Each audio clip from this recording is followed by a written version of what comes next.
उसको पहले किसान को खेत को साफ करना पड़ा, जिसको बखरनी बोलते हैं, उसको बखारना पड़ा।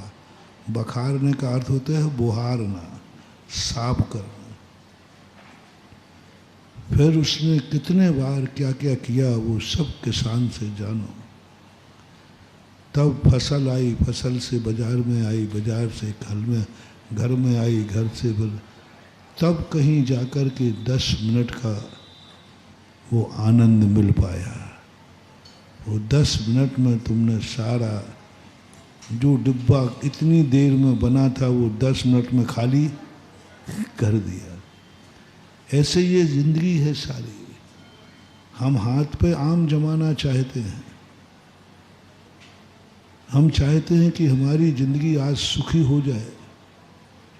इसकी तैयारी बहुत लंबी चौड़ी है। मुझे ये दुख क्यों आ गया, ये आज की कहानी नहीं है, दुख बहुत पहले शुरू हो गया था। अपन को लगता है कि हम आज से बीमार हुए हैं, वो बीमारी बहुत समय पहले से कहीं ना कहीं कोने में शुरू हो जाती। आकस्मिक तो बहुत कम होते हैं, दुख की घड़ियां भी बहुत पहले से शुरू हो जाती हैं। भवांतरों से अपन सुख की चर्चा कर रहे थे कि जो सुख चाहिए, अपने कार्य को संपादन चाहिए, तो कल हमने बताया था तुम्हारी तैयारी क्या है। कई लोग भाग्य भरोसे बैठे हैं, कुछ नहीं होना। मैं कई बार कह चुका हूँ, किसी कार्य करते समय तुम्हें ये आ जाए कि मेरे भाग्य में जो लिखा है वो होगा, बहुत बड़ा अशुभ अमंगल, तुम्हारी सब कुछ तुम्हारा वहीं खाक हो गया, क्योंकि तुमने अपने आप को असमर्थ मालूम हो गए। आप कर्म की कठपुतली बन गए, किस्मत की।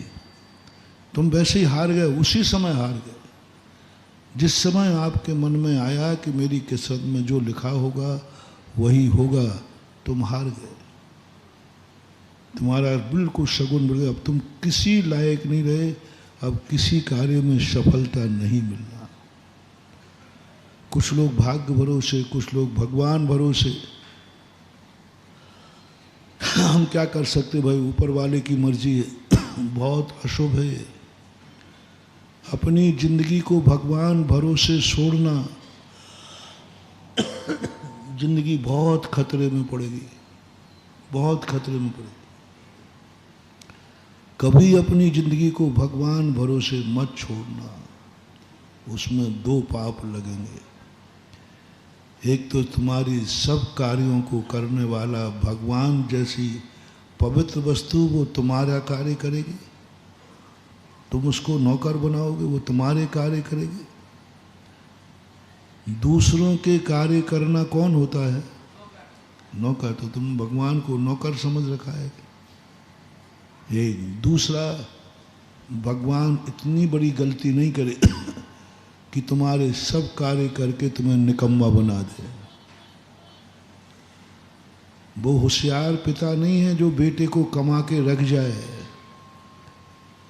होशियार पिता है जो बेटे को रोड पे छोड़ के चला जाए।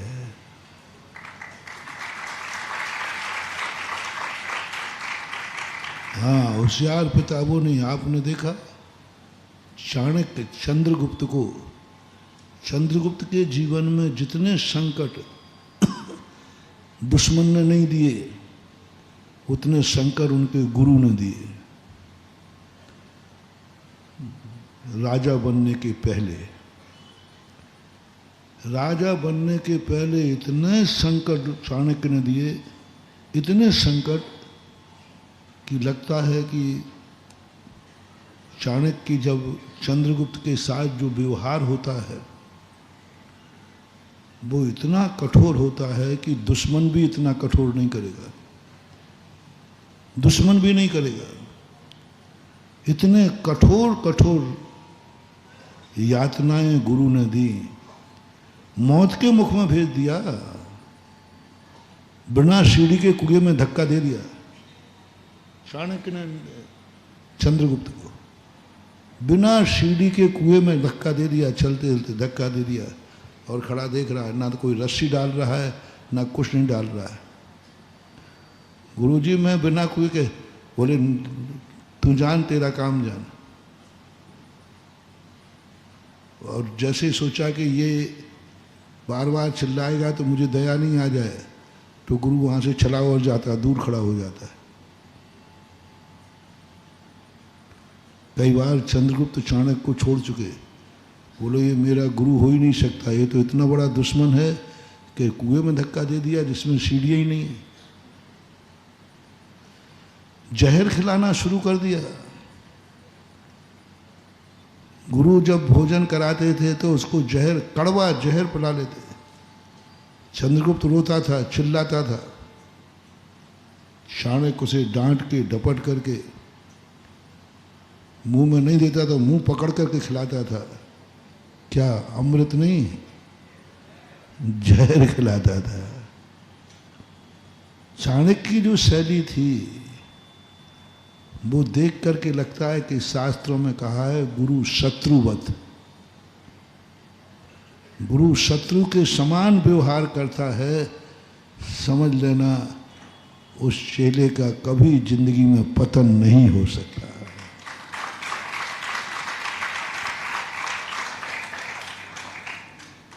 ऐसे ही पिता भी अपने बेटे के साथ शत्रुवत व्यवहार करो, कठोर से कठोर व्यवहार करो, वो बेटा जिंदगी में कभी दुखी नहीं होगा। अपने के अधीनस्थ व्यक्ति को अंदर से प्यार दो, बाहर से कठोर बनो, वही कठोरता उसके लिए जिंदगी दे देगी। चाणक्य को जो गुरु ने यातना दी, चाणक्य ने, चंद्रगुप्त ने कहा कोई दुश्मन मुझे कभी इतने दुख नहीं दे पाया जितने दुख मेरे गुरु ने दिए। और चाणक्य गुरु था। यही सब जितने महान आत्माएं, रामचंद्र जी को इतना दुख कोई नहीं दे पाया जितना दुख छोटी सी उम्र में गुरु वशिष्ठ ने दिए। इतने दुख दिए, इतने दुख दिए कि वनवास के समय तो उनके पैर में पाउड़ियाँ थीं, लेकिन स्कूल के समय तो पूरे नंगे पैर जंगलों में भेजा। पैर छिल गए, कांटे लग गए, भूखे मरे, सब कुछ किया, लेकिन दया नहीं की। दयावान गुरु अपने जीवन को अच्छा लगता है, लेकिन वह तुम्हारे लिए आगे जाकर तुम्हें घातक बनेगा। इसलिए हमेशा यह चाहत करो, दुश्मन के हाथों से दुख नहीं, गुरु के हाथों से दुख उठाओ, जाओ बेड़ा पार करो। दुख दुख दुख, गुरु के द्वारा तुम कभी दुखी हुए हो क्या? गुरु ने दुख दिया है तुम्हें क्या? गुरु का अर्थ मात्र गुरु ही मत लेना, गुरु का अर्थ सब माता पिता भी गुरु है। क्या माता पिता ने कभी तुम्हें गुरु दिया? क्या कहा? माँ ने कभी तुम्हें रोटी नहीं दी तो रो रो के मर जा, मैं रोटी नहीं दूंगी। जिंदगी में तुम्हारे यदि ऐसा समय आया हो, दुश्मन के कारण नहीं, कर्म के कारण नहीं, माँ ने कह दिया आज तुझे रोटी नहीं मिलेगी। जिस दिन जिसकी जिंदगी में ऐसा कभी हुआ हो, जाओ एक उपवास तुम्हें माँ ने रोटी नहीं दी, कर्मों ने नहीं, कर्म तो दे रहा था, दुश्मन ने नहीं, माँ ने रोटी एक दिन नहीं दी हो, तुमने एक दिन भूखे गुजारा हो, जाओ तुम्हारे अंदर 10 उपवास करने की शक्ति आ जाएगी। माँ के द्वारा भूखे रहना। 90% लोग, माँ जब घर में रहती तो कोई भूखो नहीं रहता, माँ भली बेचारी भूखी रह जाए, लेकिन बेटे को भूखा, ये बहुत बड़ी दोष है उसका, बहुत बड़ी गलती कर रही है वो। स्वयं भूखी रह जाएगी, बेटे को भूखा नहीं रहे, ये बहुत बड़ी गलती कर रही है। माता को अपनी जिंदगी में स्वयं भली डकार के खा ले, लेकिन बेटे को कभी कभी एक आध दिन भूखा सुलाना चाहिए, भूखा सुलाना चाहिए, भूखा रखना चाहिए। रोवे तो एक थप्पड़ मारना चाहिए, नहीं मिलेगी कुछ भी कर ले। यदि उसने कर लिया, बेटे की पूरी जिंदगी भर के लिए ताकत मिल जाएगी। ऐसी माँ जिसको मिल जाए तो अभाग्य समझना, तुम समझोगे दुर्भाग्य। यदि तुम्हें ऐसा पिता मिल जाए जिसके पास धन दौलत है, तुझे मैं एक कौड़ी नहीं दूंगा, एक कौड़ी तुझे मिलने वाली नहीं। तुम यदि मेरे चेले हो तो उसी समय पिता के पैर छू लेना, पिताजी मैंने कितने जन्म में पुण्य किए जो आप जैसे पिता मिले। उसी समय बोले क्या मैं तू पैर पड़ ले चाहे कुछ कर ले, एक कौड़ी भी देने वाला नहीं हूं। बोले नहीं देने वाले हो इसलिए तो अभाग्य है मेरे, अभाग्य है मेरे। उन्होंने एक कौड़ी नहीं दी है, इसे द्वेष मत समझना। तुम्हें कमाने के लिए एक हुनर दी है, कमाओ। बाप कमाई पे कब रखोगे? मैं कल मर जाऊंगा फिर क्या करोगे? मेरे जीते जी तू पैर पे खड़ा होके दिखा दे, बस इसी के लिए कठोर हो जाए, इतना कठोर हो जाए, कुछ नहीं देना। ऐसा ही गुरु किस्मत भी, अच्छी जो किस्मत, सुख की किस्मतें होती ना, ये अच्छी नहीं। यही नेचर भगवान का है।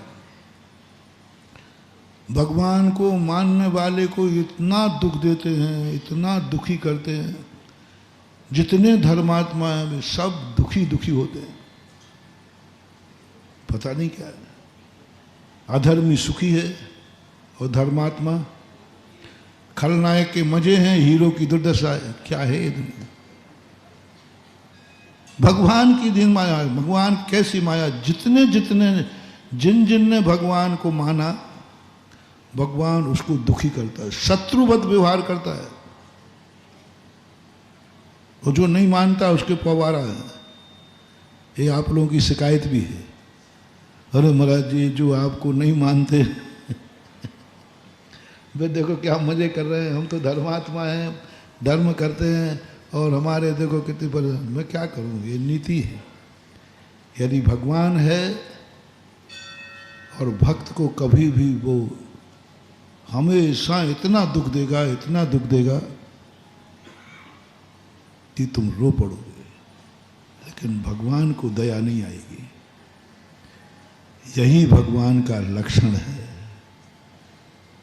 भगवान कुछ भी सहयोग नहीं करेंगे। इसलिए जैन भगवानों को देखा, वे हाथ पे हाथ रखे बैठे, आशीर्वाद तक भी नहीं दे रहे।